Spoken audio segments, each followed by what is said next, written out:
tell us about the review. What did you find? Well, over the last 14 months, I've spoken to thousands of people that have grown up in and lived in and around the children's social care system, so children, young adults who grew up in care, parents, grandparents. And the big message from all of those conversations is that we have a system at the moment that's too crisis-driven, so it responds too late, and that when children do come into care, often that process breaks rather than builds the loving relationships that every child needs to grow up successfully.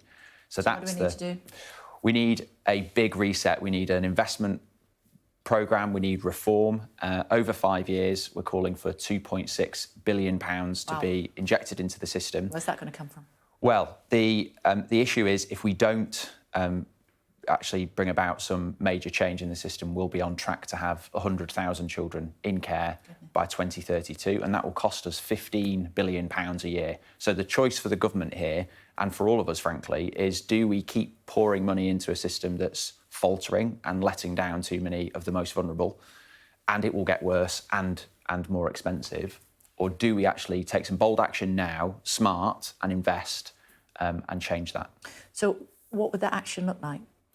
One of the major changes that we're recommending is the creation of a family help system where in schools and family hubs and community settings, we'd have many more mixed groups of professionals getting alongside families when they've got an addiction or they're in a violent relationship or have a mental health issue.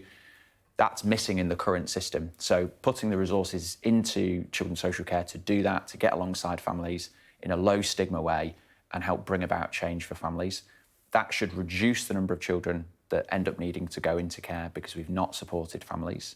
And then when we do need care, and we will always need a really strong care system for children, we actually put lifelong loving relationships around them so that they've got those connections for life. How do we compare in the UK to other parts of the world? Well, we've got a system which is often not very good at making effective use of family networks, so grandparents or aunts and uncles that could play a bigger role in children's lives. But people move away, don't they? People move away? Yes, they move away so they don't have the nuclear family that they might have had, in the 60s. Certainly, but what we've seen in the review, and this is through lots of conversations with grandparents and aunts and uncles, is often really tortuous choices they need to make between getting financial support to become a carer for that child by becoming a foster carer, but losing parental responsibility in the child going into care, or the relative becoming a special guardian and then not getting any financial support. And these are often grandparents who are right on the breadline. They've not got a huge amount of money. They are prepared to step in and support their relatives to grow up. And the evidence shows that that can be much better for children's outcomes. So we aren't doing anywhere near enough on that at the moment. And what sort of age groups of children are we talking about? Well, we've looked at the whole system, so 0 to 18, and we've seen recently a huge increase in the number of teenagers coming into care. It's a particular focus in the review. Why is that, do you think? One of the things we think is going on is that harms outside of the home, we've built a child protection system that's focused on abuse or neglect inside the family home. Actually, we're seeing, the growth of things like county lines, some of the exploitation, some of the exploitation in the community. That's driving up some of the need for the care system.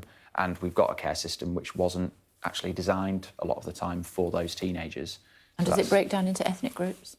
It does. We've seen real racial disparities in the system about the amount of help that black and mixed heritage families get early on is much lower, but they come into the system with concerns later and much more rapidly. That's new research that we're publishing today, and is a real concern about how the system understands different communities, is actually able to get alongside families and provide that support at the right time.